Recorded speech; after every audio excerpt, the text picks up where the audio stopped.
Hello, Shemai, and welcome to my wild Welsh garden. Well, this is my hedgehog who comes every night for his tea in my hedgehog cafe just outside my back door. And as you can see, it's raining. Well, I have complained so much this winter about how it's just rained and rained and rained and rained some more. And then I realised that I don't think my videos reflect that, because I do try and film on days when it isn't actually raining. So I thought I would give you just a little glimpse as to what it's usually like for me when I get up in the morning. And I can't even see the hill behind my house, never mind the top of it. So this is the view from my back door.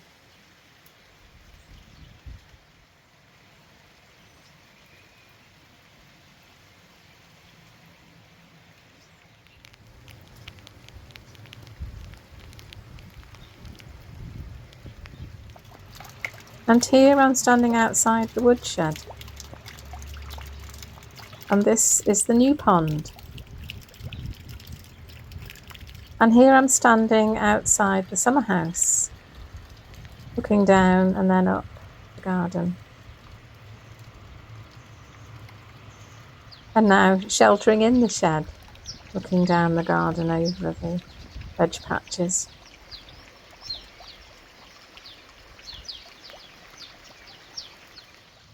And sheltering in the greenhouse, looking out. And you can see that I've finished the paths. I've taken all the wood chip up and I've just put it on the beds as a mulch. And all the paths are now covered in slate.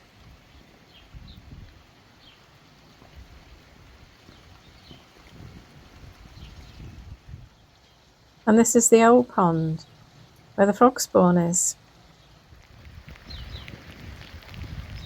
And this is the hibernaculum that the sparrows are gradually flattening with their dust bathing. And I don't think they're going to be doing much dust bathing today. And this is Ivy, the garden guardian. And Peter and Paul looking quite sad and wet.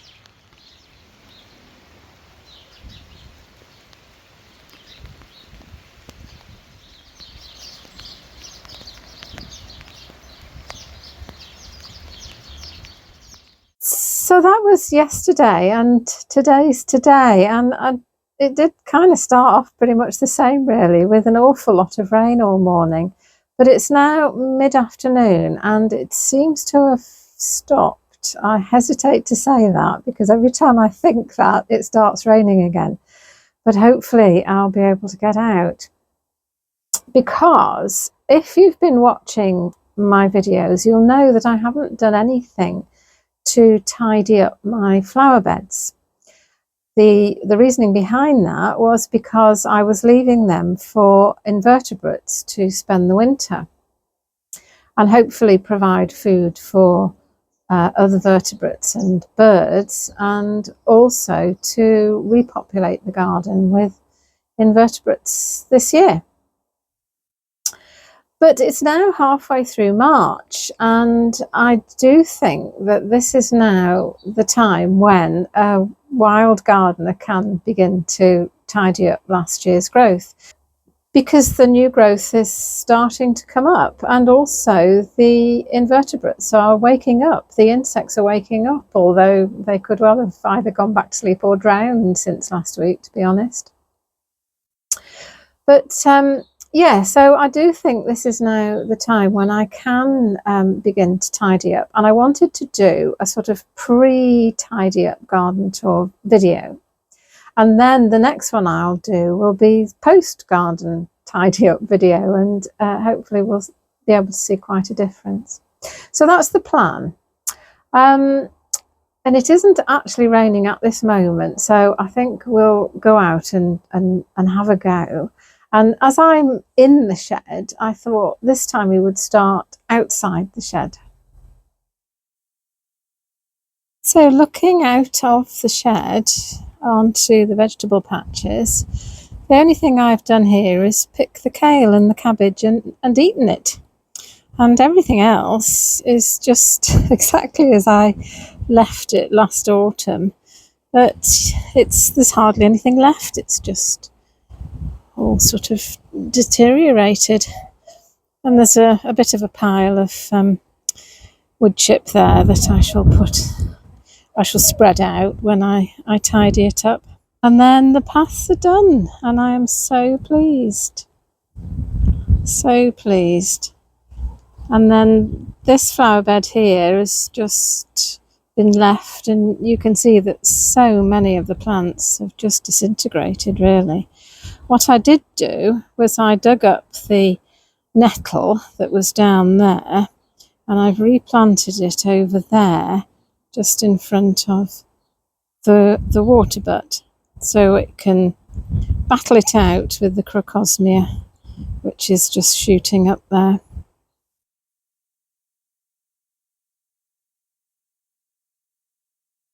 And then here's the pond that has the frog spawn in it. So it's about a week since I last filmed the frog spawn, so 3.5 weeks since it was laid. And there's been a big difference. So because it's so dull, it's really difficult to see. I can put my hand in behind. Now you can see. It's not frog spawn anymore. It's tadpoles. They're all tadpole shaped. And at this stage, they're very, very vulnerable. They're vegetarian at this stage. They just eat algae. And what they're going to do is, over the next few days, they're going to attach themselves to pond plants or rocks and just sort of graze on the algae. Yeah, so very difficult to film, very difficult to see in this weather. I'll have to come out when the sun is shining. So hopefully. And then behind that is the hibernaculum that the sparrows are flattening by dust bathing on it. I was going to sow it with meadow grass seeds, but I can't see that the sparrows are going to let it germinate, never mind grow.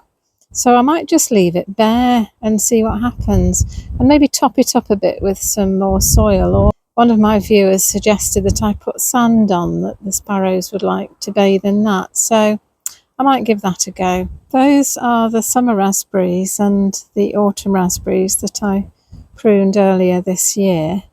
And the rhubarb is beginning to grow. I've got different sorts of rhubarb here.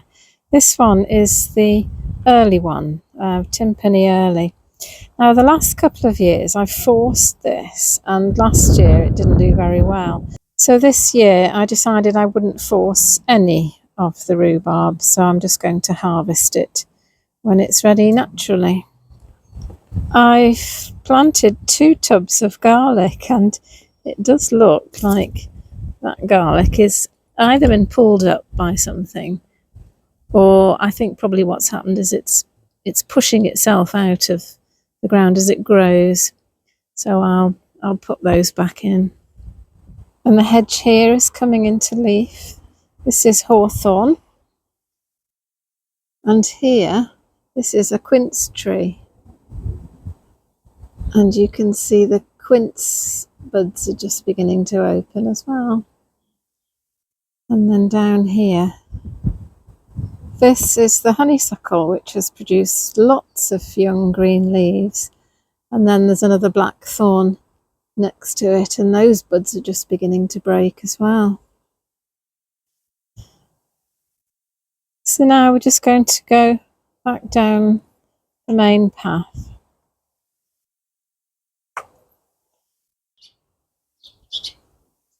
And in the greenhouse, I've sowed some early salad. You can tell when it's the time to sow seeds in like a greenhouse or a polytunnel, because it's when the weeds start germinating. You can see there's quite a lot of weed germination. Lots of calendula. There's a row of rocket here, which is sown far too thickly. I do try and sow them thinly, but the seeds are so tiny. It's really difficult when your eyesight's not very good. There's some little gem lettuces. And here there's a row of radishes.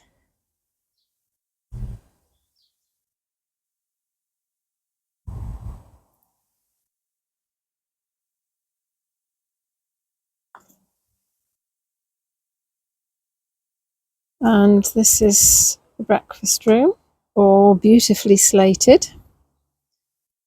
And the camellia. This is the little mini orchard that has the fruit trees and the soft fruit. The currants have nice big fat buds ready to come out. But the trees aren't showing much signs of doing anything just yet. So I've got several roses here. There's 2 different roses climbing up the rose arch, which I've pruned. And then that one goes onto the trellis as well. And then there's another rose, Rambling Rosie, on the trellis at that end. I've pruned that. And then there's this honeysuckle, which is, it's a kind of a cross between a shrubby and a climbing honeysuckle. And I think it's reached its full height, really. It doesn't seem to get any taller. So I've just left it as it is.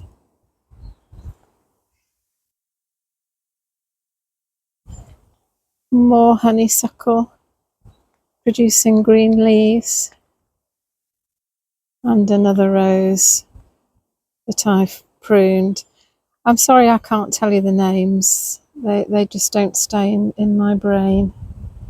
And this is the pink willow, which has gone over now, but you can see its leaves are coming out. And these beds, like I say, I've not tidied them up at all. Everything has just disintegrated and died down. So they've almost kind of tidied themselves up, really. And then I've just thrown the wood chip on top of everything. And this is a contorted hazel, which has produced these fabulous catkins this year. This is the first year it's really done that. I would say this is its maybe 4th year. I think I bought it just before COVID. So that's a winter flowering cherry, and the leaves are coming out on that as well. That flowered before Christmas. And then next to it is a eucalyptus. Now I shall be pruning that right down, because all that top growth is last year's growth. It grew about 5 or 6 foot, and it not really in the right place, right next to the house. So I'll be cutting that right down. The crocuses are over. I should be planting those into the ground somewhere, either in the lawn or just into the flower bed. And this is a rowan tree. It is a cultivar.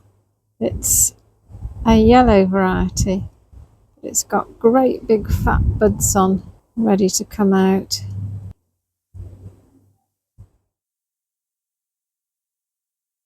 So we go down the steps to the back door. And then standing down here and looking up, I can show you that I've added some more uprights to the little pergola here. These are the hazel stems that I cut down from over the road a couple of months ago. And I've just added those and bent the tops over, and I've left all the lateral branches on to make it look more natural and to give the little birds lots of little perching places and help them to feel safer when they come to visit the feeders.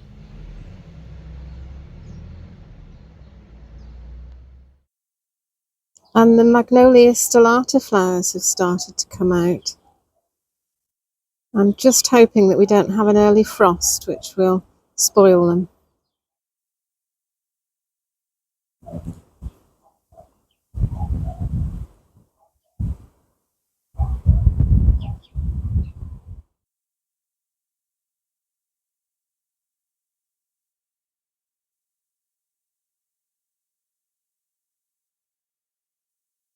And there are some Pieris flowers just beginning to come out.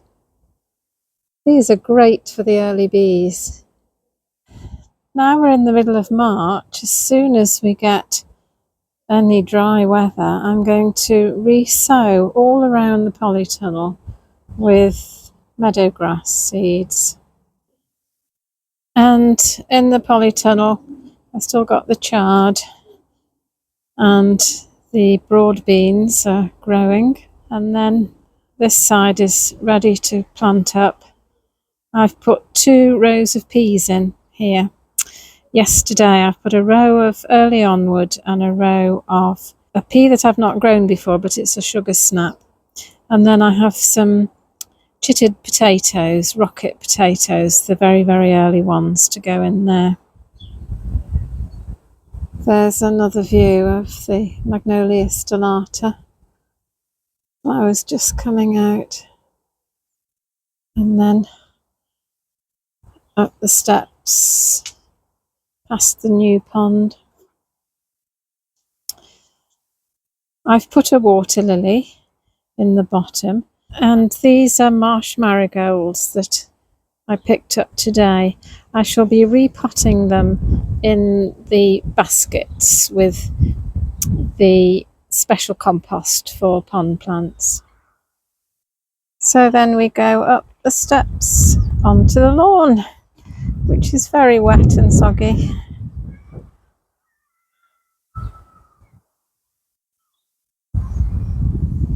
There are a few patches of pulmonaria around here. This is very good for the early bees and the other early pollinators, but of course non-flying today. And there's a lot of new growth happening. The hardy geraniums are producing leaves, and the phloxes have got new growth at the bottom. So I do think it's now time that I can cut the top growth back. And all under the trees, the hardy geraniums are sprouting. All last year's growth has just completely disappeared. And the camellia is looking very pretty.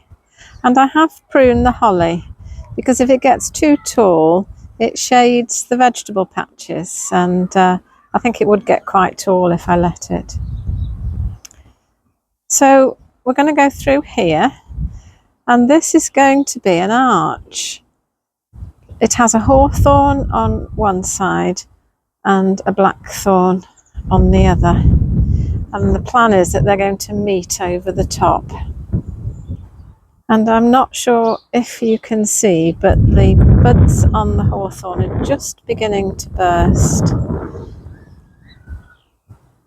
And something very similar is happening over there on the blackthorn, but they're very tiny at the moment.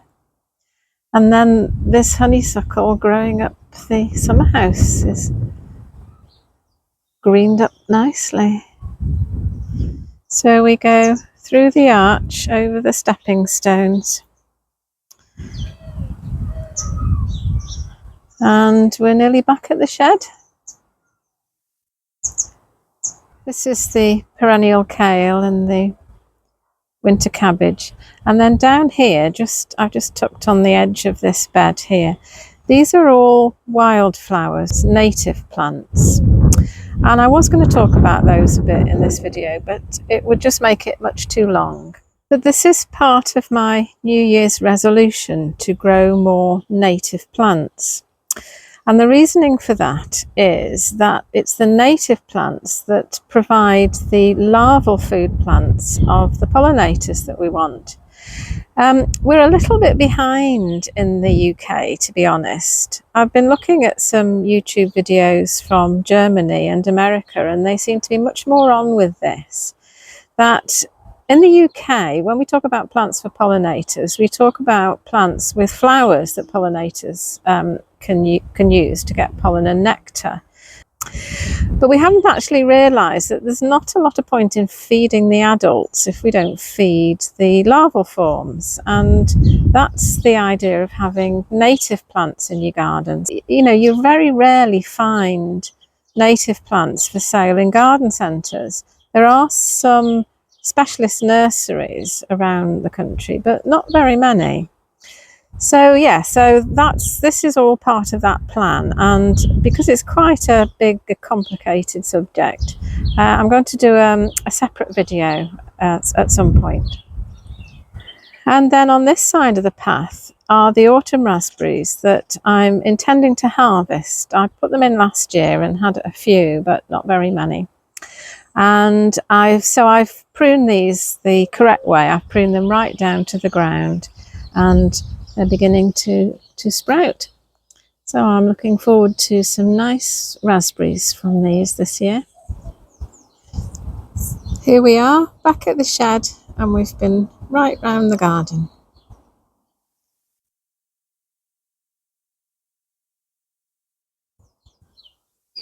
So thanks again for visiting me in my wild Welsh garden. Thanks for watching the video. Please like it and subscribe to the channel if you haven't already. And you can join me as I continue to wild my garden and attract as much wildlife as I possibly can. So I'll see you in the next video if we've not got washed away or dissolved by then. Bye. Hwyl fawr.